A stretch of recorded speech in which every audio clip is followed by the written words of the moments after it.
All right, everybody. Welcome to the Parleaux reading series, hopefully. First, I'd like to thank my co-plotters in getting these two wonderful poets into town, Bill Lavender and Sean Monroe. Let's give it up for them. And we want to thank the whole crew here at Parleaux, Emily, Eric, the brewer, and John at the helm, pouring wonderful beers, so keep buying beers. Tonight we have two poets that are coming down from Chicago. These two poets are originally from Southern California, from the Los Angeles area. And the first reader is going to be Jose Luis Moctezuma. I'm going to read a few comments here of what some people have said about Jose Luis's work. Myung-Mi Kim, the poet, wonderful poet, has said of Jose Luis Moctezuma, speaking about his book, Place Discipline. Oh, and by the way, before I read, these books here are available, and according to these guys, they're saying whatever you can pay. And if you buy a book, whoever buys the first three gets a free Chicago Review book edited by Edgar. So, if you're interested. So Myung-Mi Kim has said of Place Discipline, Place Discipline culls, cleaves, and retextures language in the service of non-totalizing modes of formal and prosodical attentions that powerfully intensify the stakes and commitments of poetry. Jose Luis Moctezuma tends the striations, variegations, and substrata of translingual, transcultural, and transhistorical materiality. Moctezuma activates the sonic, the polymetric, and the haptic, not as a palliative to the incessant coercive logics of empire, but to potentiate futural, present temporalities that mobilize the unterritorialized in oneself, in perception itself. And I'll also read the blurb that I wrote for the book. Because that's really what I had to say about it, and I still have to say that about it. Okay, this is my book. Too many contemporary poets are stuck to the tones of the prefab social, piping up and down the scales of shared national definition. So it's rare and exciting to encounter a poet who deftly dials into cross-cultural microtonalities that make visible the spectral historicities of Imperium's time and space trickery. Jose Luis Moctezuma aims his political scope at the psychic root work of our present moment, finding pathways out into sun-dappled new vistas and desires.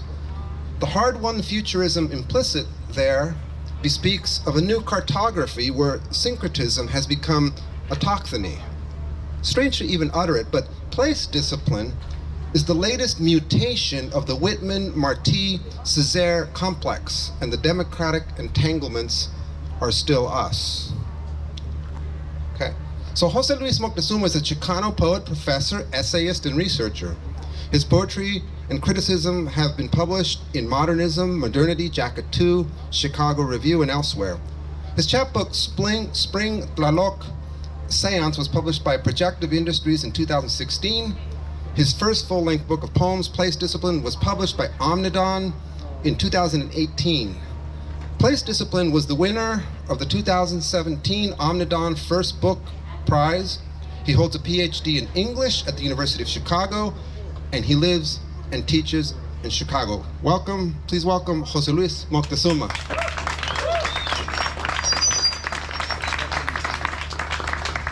Thank you so much for that, Rodrigo. That was amazing to hear again from you especially, and thank you as well to Sean. Thank you to Bill, wherever, yeah, there. And to, of course, all of the New Orleans community here. Lots of people that I'm meeting again, and lots of people that I'm excited to get to know. Wow, I gotta get used to this. Yeah. My stand-up career is not gonna go well. Hey man, stand behind the speaker, man. So like this?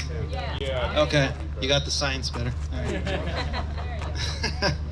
All right, gonna be a little tricky because I'm used to like putting this on there, so I'm gonna try to be agile with this.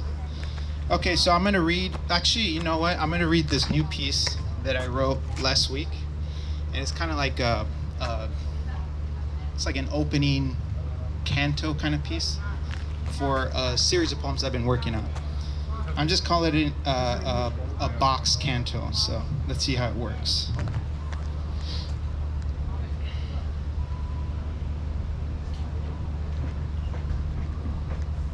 All right.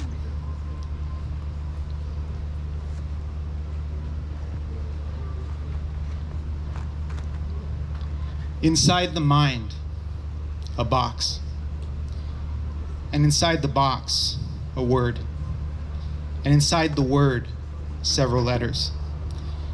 And inside the letters, sounds. And inside the sounds, a bird call. And inside the call, a shadow. And inside the shadow, a voice. And inside the voice, a name. And inside the name, a trace. And inside the trace, a grass blade. And inside the blade, a color. And inside red, there is blood. And inside blood, there is a stream. And inside river, there are murmurs. And inside the echo, a hand. And in the palm, another hand. And it pulls you downward, and beneath the downward, there's breath. There are choruses. There are four walls. There are acoustics. There are waves and geometries. There are figures on the wall and lanterns. Outside, there is a wind at the door. Then the eye opens, and there is a chasm. And inside the chasm, there's a mirror. And in the mirror, there are murmurations. And inside murmuration, there are starlings. And in the starling, there's mind. And inside the mind, the body again. And then the organs. And then the box.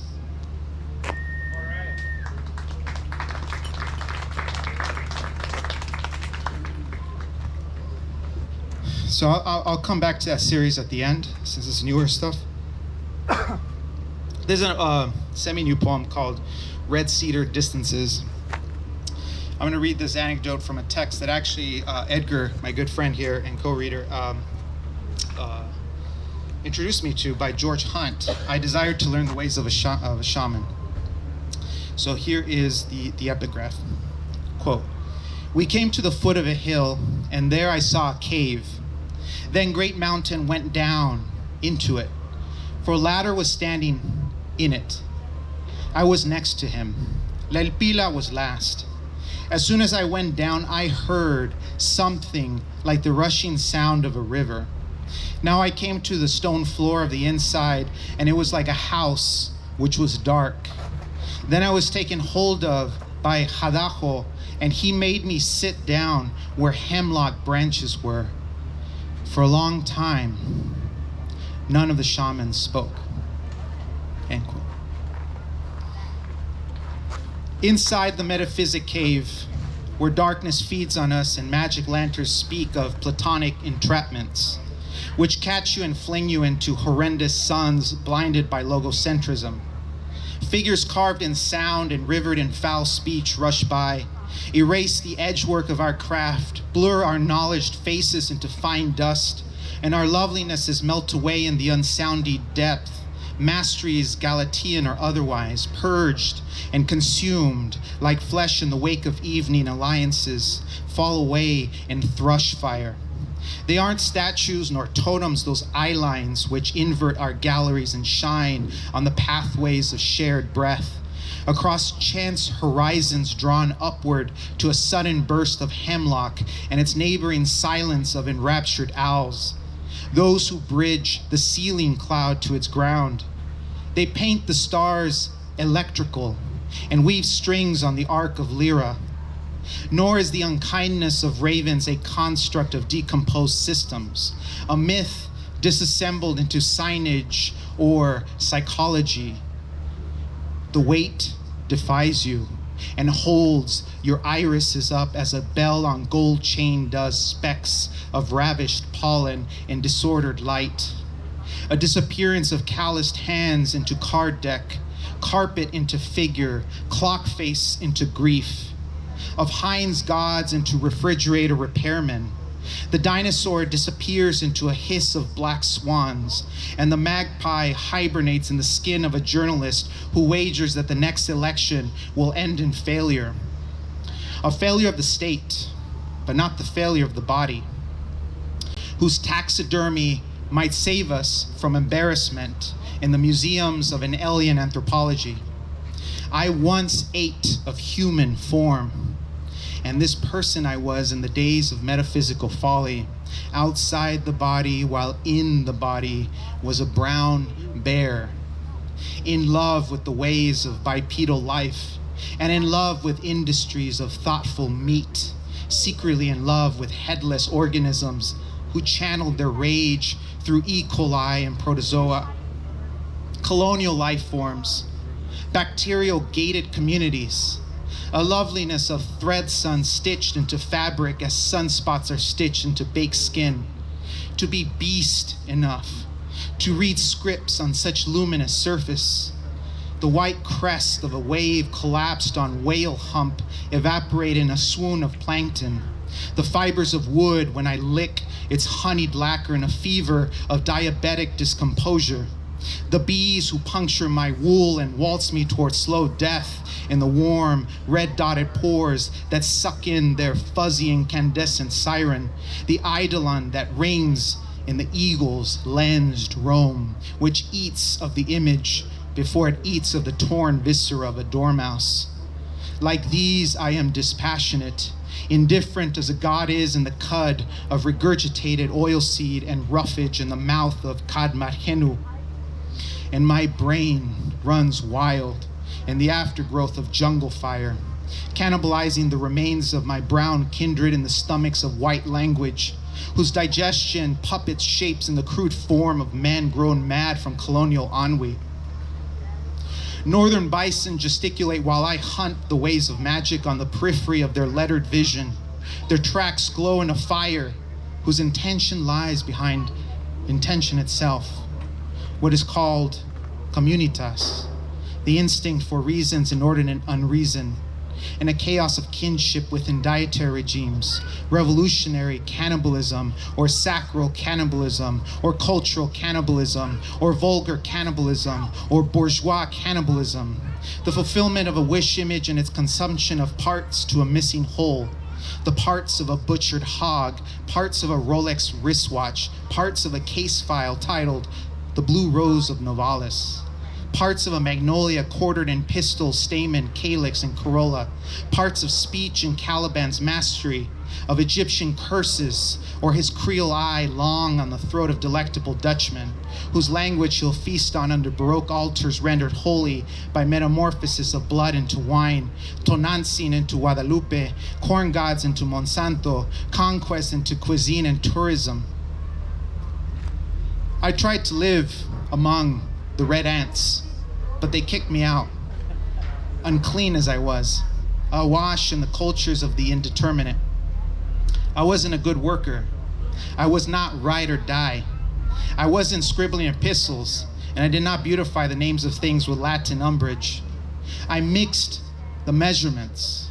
I growled when the undertow came from my feet, and then my legs, and afterward my velocity. I sent up a lament to them, a poem that begins with A and ends in beloved. And I saw her piecing together the long eyebrows of a brother spirit, a waxen figure lifted higher than heaven's forehead. The red cedar was on her brow, blackened in charcoal. And I fell down into my slumber, as the owl falls down into the resistance of its prey. It's much loved, it's cherished. And I sank down below the whole of its multitude and mixed with the warm dirt and the mucus of the earth, of what contains all the beasts and yet negates them, as the night negates a field of cows munching soundlessly on the grass, in which all things are black and purer than the mustard seed dreaming of a mountain's breast at dawn's climax. The animals are calling us. Our tongues are enmeshed in river speak. And I wait for you. I wait for you as the crow waits for lustrous carrion on the roadways. at the threshold between the stones, soft gaze, and the red cedar distances.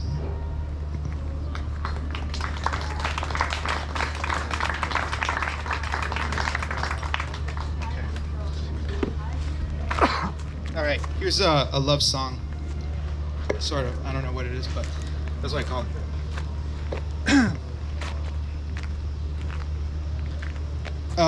Okay, this is called Coda Love Call after the Ornette Coleman album, Love Call.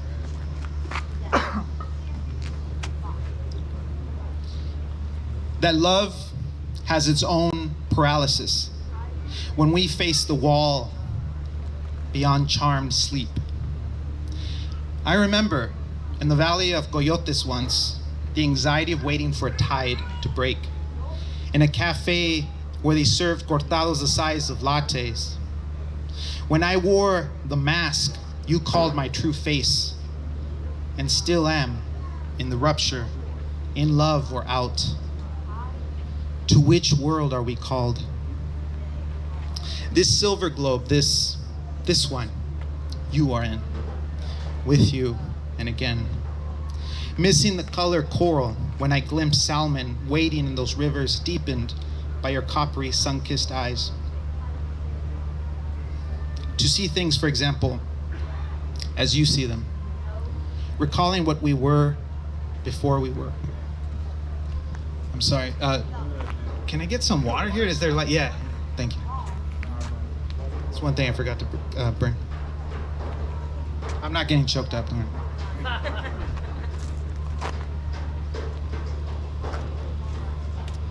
Irrecoverable, this feeling of felt on my tongue, lacking your crystalline lexeme to respond to lavish attention upon, and simulate unconsciously as we fold last night's dreamt-in blankets, soft portical treble, thank you so much, as calming as the shedding of twilight skin caressed by love spasms, your voice like daylight sliding on window pane, as afternoon darkened into night thoughts, lying awake remembering former selves, better selves, versions of who we were in September cataclysms, far away from Saturn's stuttering, indiscoverable siren song. Recalling what we were before we were. Under Cupidity's cruel sun, I discovered Caritas, you.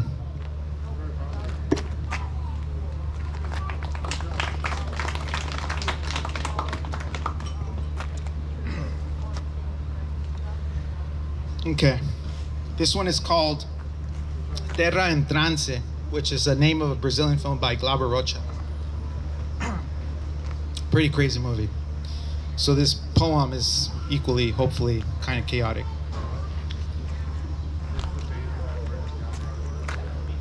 Terra en trance, terra en trance, terra en trance. Entranced earth. Lemon-laced, we tremble at zone's attrition. Bodies on the bus read disaster, cross-eyed of what materializes. Starry flies out of joint, dueling realities mobbing the white-throated cusp of reason. Blank resentment buttressed and steeled on black rock. Risk management, anthropocentric futures harboring celestial fossil fuel, full stop. Whiteness, fulminant and merging of kins. What's raised here is raised there. Topiaries sculpt organisms. We are entranced by birdsong. We threnody the depth margins. We threnody the transnational personhoods. Oh, citizens, oh, myopians, oh, time carriers. You weren't born for yourselves. Space is apace with astrology's putrid from his prison and steel glass. Carcass of reciprocal relations, race anatomies of containment, erotic derivatives bubbling down hirsute chests, its peak oil. Builders of crass complexions, orange where rifts suture corporate seraphim to axioms. At farthest removed from idiom, a foam at end of worlds, a foam at the mouth of the global. Law of the excluded middle. Is there a globe to speak of? Is there a globule sliding down the steel glass at 4 o'clock? Logo. The stars read into this juncture astro-projective volta, what's known as percept management. Reversal of what gazes back from drowned towers, hierarchies of tomb-encased Twitter handles. How do we know him from Adam or statecraft? Non-linear regress of no use for eras errata. Subarto's woes extend from its chronic misuse of Tigris's life feed. The whole world is watching. The whole world is watching. The whole world is watching. The whole world on wireless autoerotic suicide. Gash in the wires, gorge down your spine. Pineal gland asphyxiated. Foam at islets of rivers. Pipelines unseen as petrol is in rock. Chulachaki unweaves the molar of its skin sac, where the rain seeps in and mold gathers. It conjures precarity in the glacial crevices, heedless of fifth sun, a book of faces to store our affects and disaffections. Let's see their faces. Let's see them emerge unwashed from pools of screen, the head on video drone shorn of its torso. Infrared scopes are set upon us, a feeding of the 7 billion. They're already choking on brine. The salmon have somehow learned to speak Spanish and they curse us. The shareholders and rapturous are rejoicing. They cremate their cares. They tunnelize on the tube. Where's your ghost at? White owl or blackjack? If you're in doubt, juke it, burn it all, make your feet work, stand on the rock. We swarm black rock. We stand lemon lace, earth in trance in the desert place where white dwarfs eat us and the caiman soothes our name.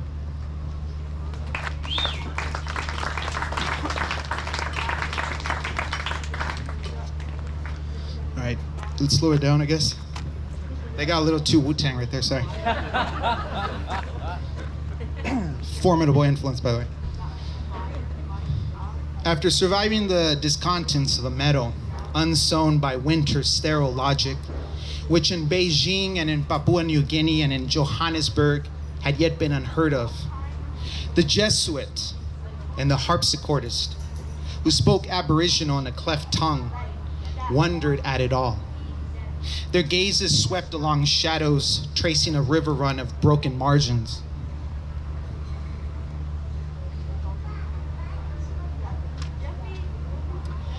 And they asked of the Ilini, had it been a sacred ghost what lay claim to this immense yet missed Ojiguan in the Orphic undergrowth, even among its scaled tributaries? The Ilini responded, no. You were only too occupied chewing the remains of frog to notice its ancestry in the particles of your gums. If you buy out or sabotage or insure and penury or mass murder or death sicken or experiment viruses on or stealth kill or fuck them or let rot in the streets or sweet talk or con or carry or stifle or injure or divide and add up or conquer and enslave your competitors, they'll name streets and buildings after you. They'll suck the marrow out your bone. They'll suck the milk out your kindness. They'll placard your name in the streets where a plague of faceless interlopers plead for your coinage, and you dream the dream of network marketers and say nothing and pass forth into frozen altars.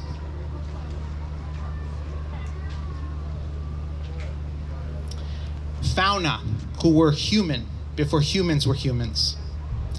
This is what is called place discipline, what is called hearing the blood sac leap in the space between skin gaps, what is called walking on the western untoward, what is known as the color in the volcano's eye wound, what resists the lettering on our backs of the symbols of illiteracy, what breeds at night in defiance of the artifice of white immune systems. This is what is called gnosis, the walking of one place to the next place, what is called the dreaming.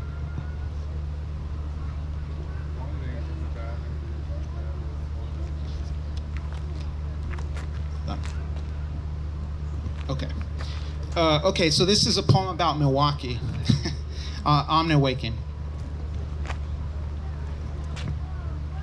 Extinction, they say, motivates vernaculars.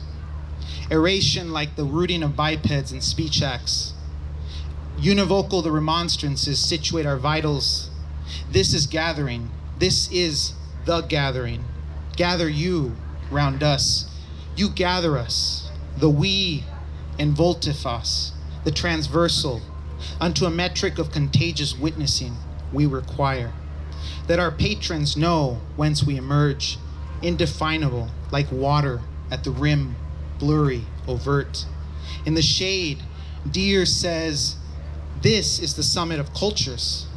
Grass inside, sea unsurrendering.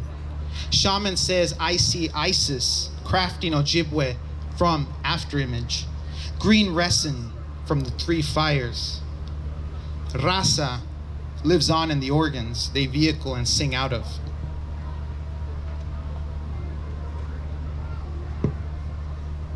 Our language stretches across lunar loneliness.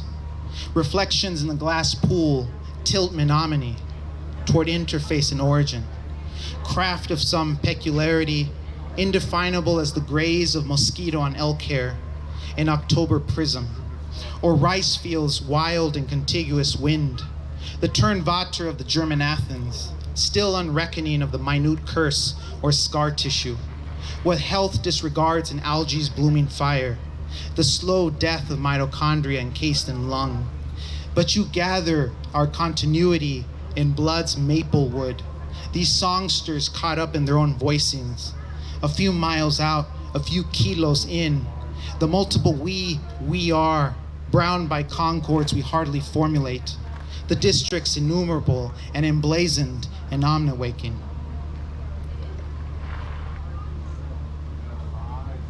Okay, so I'm gonna now shift to the final poems and then I'll end with this.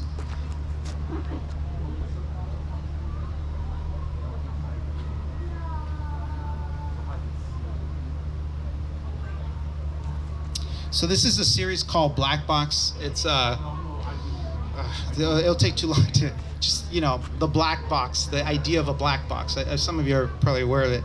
So there's this weird thing that I don't want to spend too long talking about that is called black box syndrome, which is kind of like burnout from trying. If you're a programmer or a coder or something, it's like you get burnout from all of the complications that data produces when you're trying to create a database or something like that.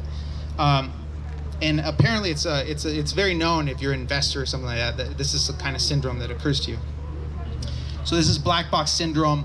These are units that I use, I guess in a very John Cage way, the I Ching. And so they're kind of chance operations that try to mimic the chaos magic of investing, right? Of venture capitalism, etc. So, this is some weird, resistance to that, but trying to use a different kind of magic against that kind of chaos magic. I'm sure all of you have heard that, right? Chaos magic, right? Yeah? You should look it up, it's weird. 1. A flux of changes to the time frame disjoints the specter on its flight plan. But I am here, inside the lung, attuned to frequencies of wind pattern. It startles me how the evening bleeds the day of blood on a quiet street. A tongue of indifference strokes the inertia that settles in each behavior, solid as pungent smoke in humid arbor. It smells my edge of shadow. An ambuscade deforms my shapeliness, and I leap into the milpa to hide. The root difference between hoarfrost and frost is romantic vapor. We tried to balance the checkbooks and square the rigidity of circles. The crude difference between werewolves and wolves is in recession. For example, if you move this way, the polyp appears to shed metal. The cards told them it wouldn't last, yet they dared to dream of a box from which the foxgloves rise like moons in trypophobic lavender. 3. The heirloom weaves its theory. They can't sculpt the clay in wind. Did you ever remark how the objects in the world disappear in the cracks? A black box sutures them, a zipper that tenderly seals the lip. Other things need explanation, like the anatomy of a derivative. Magic is in the can opener, and yet we do not see its violence. Our theory of things is that we are submerged in radio wave, and we sing. 4. We sing our punishments into being, and there are always 6 behind us.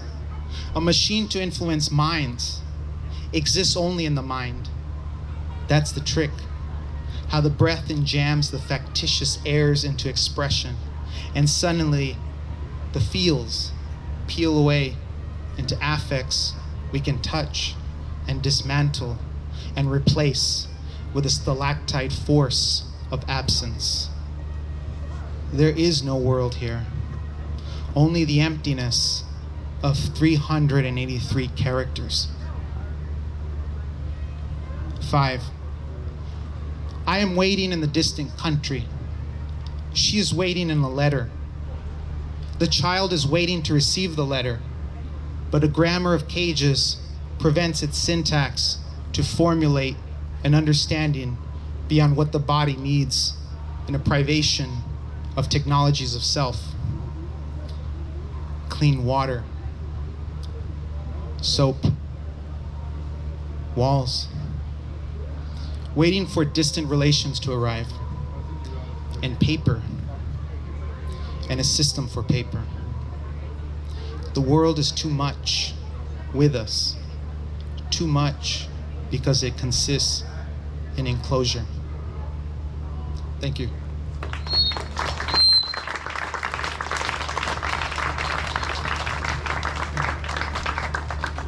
right, Jose Luis, let's give it up. Thank you, thank you.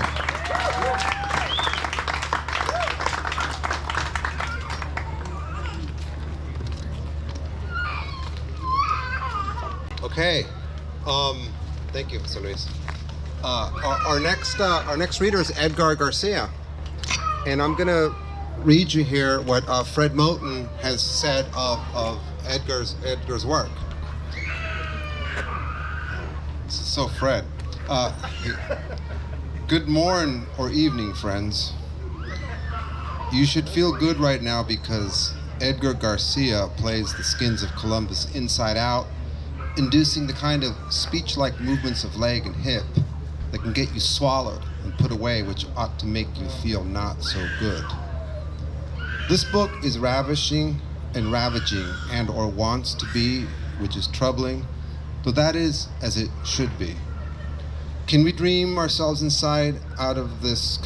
Can we dream ourselves inside out of what consumes and abandons us? This question, which bears the world's disaster, is our nightmare, though we are starving, even abandoned, having been tainted. Projection, ingestion, rejection, and introjection merge in the mirror of constantly midnight, brutally Christian profligacies of diary, conquest, denial, and refreshment. Meanwhile, over and over we sing, "Don't explain." We sing it to ourselves, about ourselves. They shit us and they shit on us and shit ourselves. In this intestine battlefield and looking glass, Garcia sings all that. Poetry and criticism have gotten back together after many broken promises, and the breaking of many more, as the desire for subversion and embrace to get back together too. Evidently, that reconciliation exceeds human possibility. Criticism affirms this negative condition, as Garcia sings, singing so he can see if violently, gorgeously, way more than humanly, we can sing our way out of inside out. He's bone deep and miles ahead, and just getting started. Can't say no more than that. Edgar Garcia is the author of Skins of Columbus, A Dream Ethnography, French Books 2019, Signs of the Americas, A Poetics of Pictography, Hieroglyphs, and Khipu, University of Chicago Press 2020, and in collaboration with visual artist Eamon Ore-Giron, Infinite Regress. He recently finished a collection of essays on the Quiche Maya story of creation, the Popol Vuh, titled Emergency, Reading the Popol Vuh in a Time of Crisis, forthcoming from Chicago Press, 2021. He is currently working on books about risk and analysis, especially divination, in scenes of migration, and another book about Atlantis as a core mytheme of climate crisis, as well as a translation of the Cantares Mexicanos. He teaches in the departments of English and Creative Writing at the University of Chicago. Please welcome Edgar Garcia.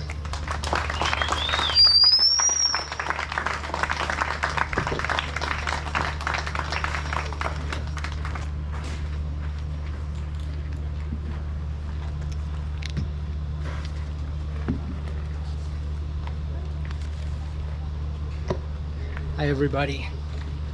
Thank you for coming out. Your presence means a lot to me. Physical presence, in as much as for the past year and a half, I've been doing this on a Zoom screen, constantly, depressingly, repetitively, and just being amongst people. The kind of social dynamics that come with that is very inspiring. So thank you for coming out. Thank you for having us here. And thank you for valuing in-person poetics. That there is something that changes when there's a body in a space. I'm going to start by reading some poems from my book, Skins of Columbus. And then I'm going to read some poems from two book projects. A book project called Zaya, and a book project of translations of the Cantares Mexicanos, which I'll say a little bit more about in a minute.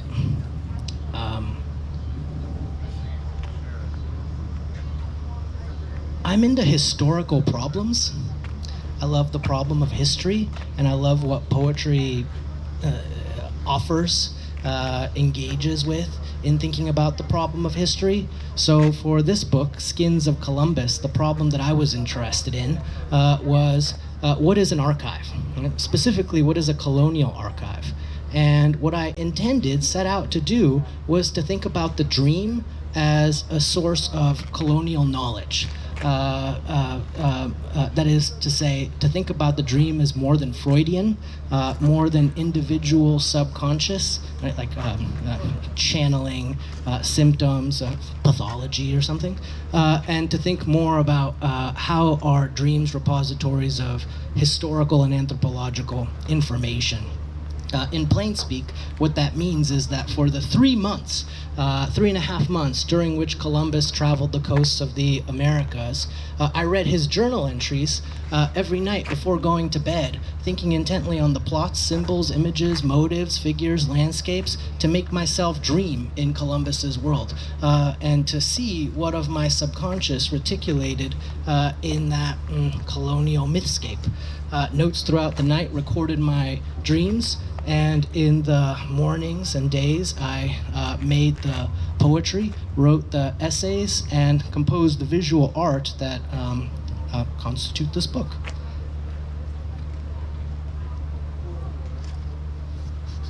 It's very visual. And I'll only read a few of these poems to give you a feel of the work. And when I say 2 days and 1 date, it's because the day, like the day of the week, is different for me in 2015 when I was writing this book than it was in 1492 when Columbus was arriving to that place on that day. So first day, and in fact I came up with this book idea sort of thumbing, sort of kind of like mousing through a big book sale that we have in Hyde Park, Chicago, where I live, where we have a huge book sale on Columbus Day weekend. So it all kind of emerged out of that catastrophic accident. Sunday, Thursday, October 11th. Rough as sea so far, tube-nosed seabirds on green reeds, a cane, a stick bobbing, carved iron, and a small board with marks, like lizard hands, like little lights at the end of a hall, signaling pigs to squeal hopes for land. Through day we landed and saw the lizards upright like sideways F's or Y's upside down, crimping their necks to look at us. Impossible words by force, by fish chopping the water around us all. My Christ, my surrendering fish, I see what you signal. to take the dinosaurs by force. Tuesday, Saturday, October 13.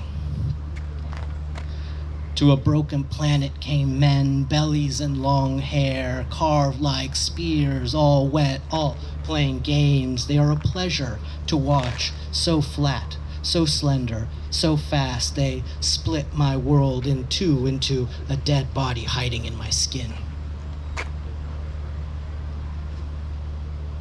Wednesday, Sunday, October 14. The island, sick, fearful, shouts to us, coming from heaven for help to us. Thursday, Monday, October 15. Anchor, daylight, free from shoals, hoisted sails, bracelets, legs and arms, crystals, the shape of diamonds. I touched to make them shudder and look away, and I could take what I want, bracelets on their arms and legs, in their ears, noses, and around their necks, plus some dry sliced leaves they prize. And the last one I'll read from this book. Friday and Saturday, Tuesday and Wednesday, October 16th.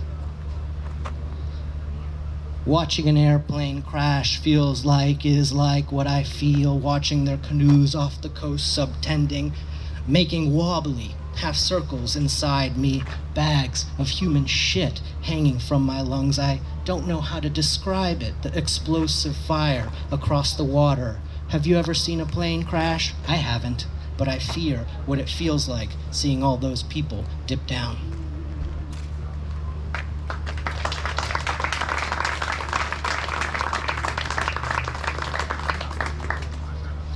I'm going to read some poems from a creation story that I wrote that is riffing on two works primarily. The Kichimaya story of creation, the Popol Vuh, and Milton's Paradise Lost. And considering historical problems, what I'm interested in with this work is the historical adjacency of the Popol Vuh and Paradise Lost. The Popol Vuh, the version we have today, written in 1702, Paradise Lost in the 1680s, and I'm thinking about the nearness and the distance of these two works in these pieces. And it's a story of creation in 3 parts, with 9 cantos per part and 9 stanzas per canto, 5 lines per stanza, written in iambic pentameter. Damn it, ye waves, there can be but one sea. And if the first book is lost, and it's lost, it is scarcely erased. And if they trample you to mud, your outline, your provided design, is yet untrammeled, as if planted in the fortnight, remembered, how we remember a step's pace, a face, the pale wetness of a petal on your fingers, singing of which there is none more dissolved than that of those who have to leap, wave-like for their words, for their sowing, for dawn.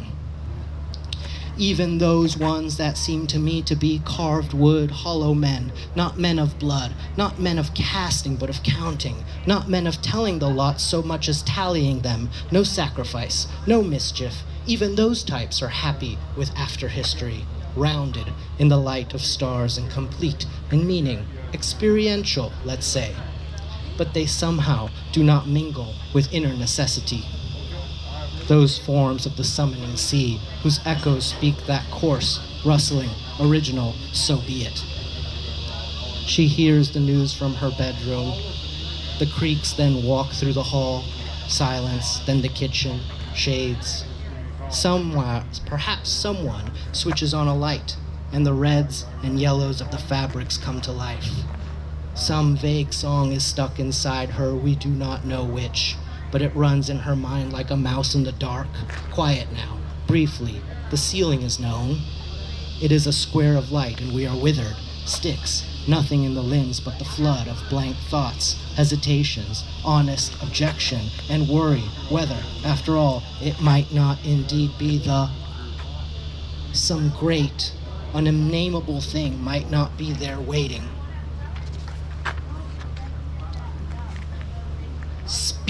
O thing, if thou wilt speak, writhe, if thou wilt move, if thou be the snake of the blood of him who hath shed it, show me his bloody face, show me that which will cleanse and not pollute. Do not contaminate this moment with your oily fear. No more soft lessons. Amble, if thou wilt crawl, if thou wilt amble, then fly. Take this passion of mine, this power of dreaming, and make it walk. Make your form in these bodies of wood and earth. Make their heart alive with the fear that there is but 1 hour.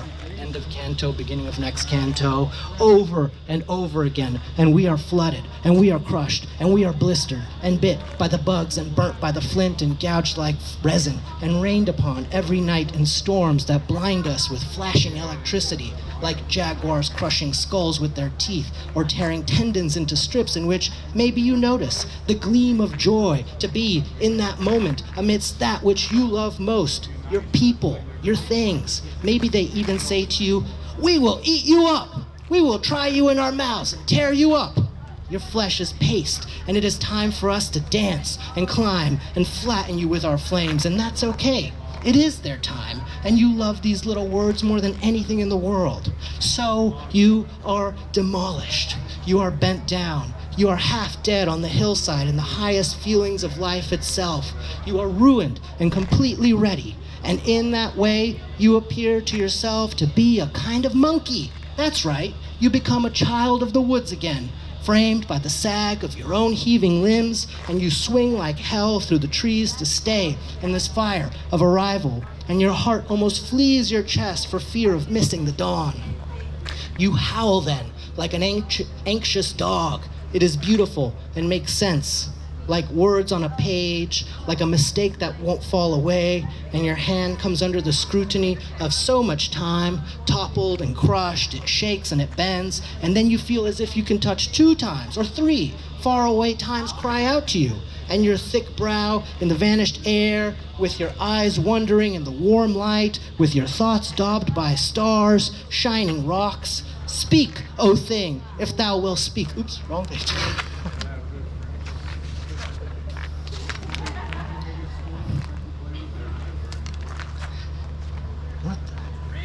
And then you feel as if you could take the flood, face on, plexus tilted to the sky, and outstretched fingers, plain as syllables, reaching in 2 or 3 directions at once. How could you not perceive we were behind you then? How did you not hear the gnashing?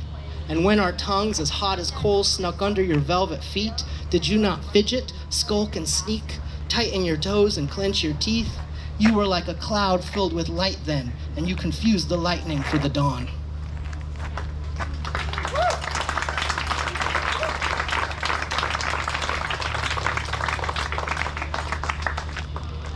I'm going to read from some new work, the Cantares Mexicanos, translations. What are the Cantares? The Cantares are a collection of Nahuatl songs, 16th century, collected in a time of transformation. So there were people whose songs are being collected in the Cantares who could remember a time before the Spaniards arrived in Mexico. And you get a mix of reminiscence and catastrophe, looking back and facing the present, the past and an unknown, almost unimaginable futurity.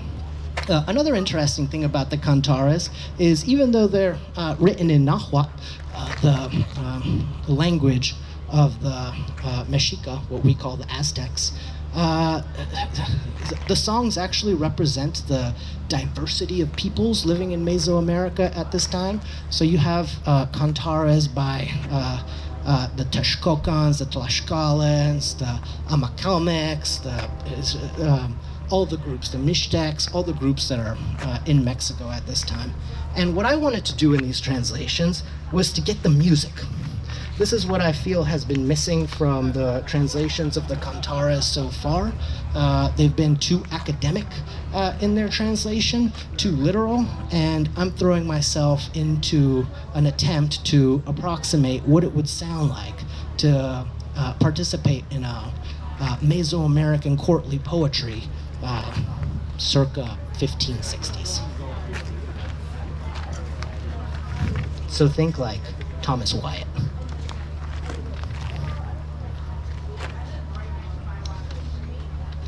Cantares 6, Conscientious Objector.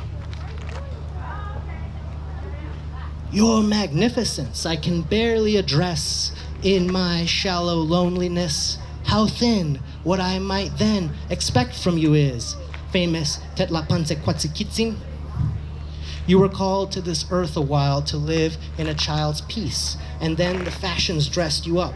And well you wore the war skirt and sash, but the bare truth is there's war, always war with its rage and hate, modifying even how friends congregate. I saw you, Tetlapansequatziquitzin, in troubled straits, and speaking straight I said less than manly things.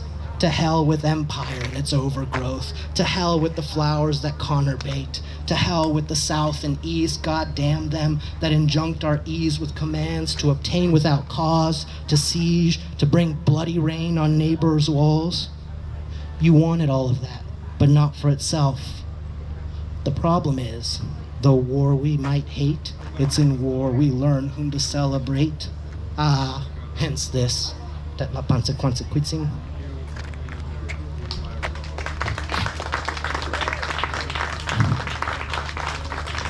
8. A politician has little to do when gone are the old retinues. A hairdresser has little to fix when gone are the katop tricks. How could one leader perceive a people who no longer see themselves in the mirror, let alone see themselves in each other? Would that I could fetch old glass shattered by the new rubrics. I'd put them back together at last, and this be called iconoclastic. Yes, we've got new life in Christ, precious life, a blessing of the homogenists. To put our memories back in order would break the spell of those one-sayers. Would that I could fetch old shards. I'd take them to the underworld and show them to the princess there, sleeping shattered to converse. 9.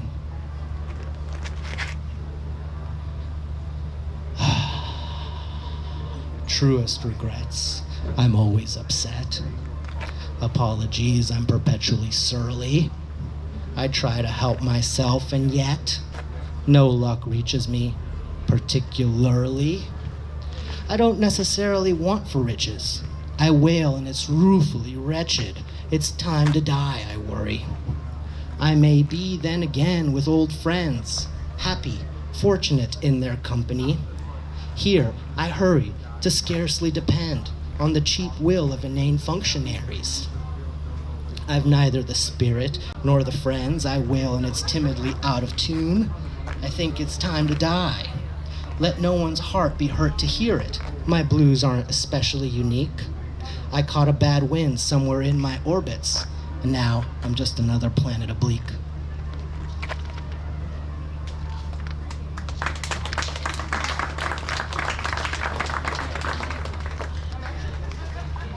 Uh, 21. There's 91 of these. I'm halfway through translations. The trees still bloom, companions still groom themselves to meet in brightly lit rooms. Why then all my gloominess? The jaguar still prowls, the javelins howl like eagles on chalky athletic fields. Why then all my gloominess? I don't know, but it is as clear as a fish out of water gasping for its turquoise. I know, it's said, war flowers wither when they're not fed so many dead soldiers. And now there's peace, supposedly peace. Our importunate warriors have all left this place. Why then all my gloominess? 2 or 3 more. 24. An eagle in the nest is the field rat's rest. A jaguar reclined is peace enshrined. The second they wake, the world's peace flakes and falls like a hail of disconsolate nails. Let the shields of rats and kleptocrats be like thin hoods and jagged floods. Let the restive rain of old warrior trains be born again by eagles awakened and jaguars perplexed to see annexed their fields of maize and old honorable ways. An eagle in its nest is the field rat's rest, and peace enshrines just a jaguar reclined.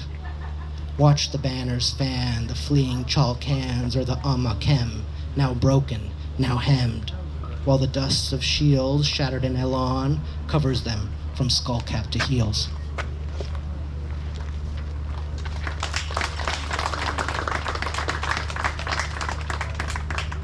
Two more. 31. I'll say it first. These songs are worth a flower in the purse, a verse to heaven's universe, made for the earth from its grim course, and of course adorned with what is interspersed, desire, hurt, endorsement, curse. I'll say it first. I'm poor as a horse with a flower in its purse. And where are you? You are entertained by the bargain, half-drunk self-disdain, liquid like paint, spilling into the margin, a Barnett Newman, Francis Bacon, or Elaine de Kooning. Of earthly ensign, I, Totohuitzihuatzli, maligned. I'll say it first. I'm poor as a flower, intermittently consented sight of itself. Last cantare, 33. Imagine yourself in a soap apple, squished in its whorled buttonhole, dappled with its tinctured principle, its branches peopled with Quetzal's eagle and Christianly owl. How will you make your way back from that to the valley of Anahuac? You're singing there today, but even the trace of your jingle this way is marked by a tingle of being somewhat unaware you are born there, shine there, and somehow your mind there is caught still in the cavernous, winding, impersonal grapple of the soap apple that ensanguines there.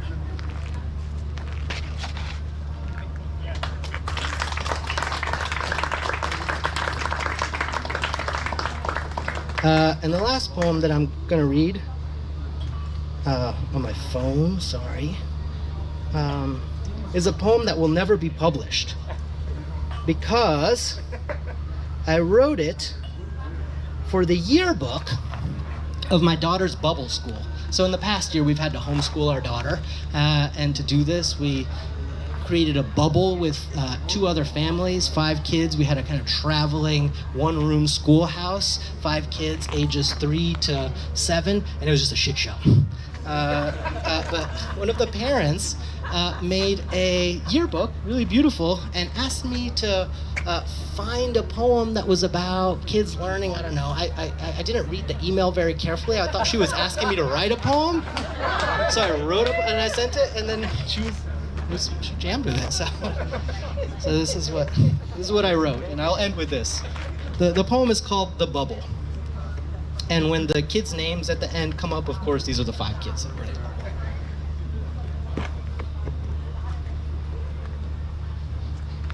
Bubble, bubble of 5 kids in a global pandemic. What imagined things to do could entertain this retinue? In what mess of paint or clay could they spend another day? On what story could they fly? What the tale to get them by? And what music and what art could spring the sinews of their heart? And when the snows began to fall, what mad feats and what mad squall? What the shouting, what the joy, in what Pall Mall were their toys? What the footfall, what great dance dare such little ones entrance? When their names were called aloud and turned each head in gestures proud, did they know their perfectness? Sydney, Livia, Oliver, Elise, Inez. Bubble, bubble of 5 kids in a global pandemic.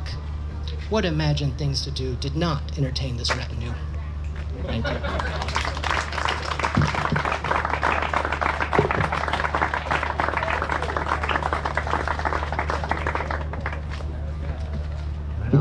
All right, everybody, let's give it up for Jose Luis and Edgar.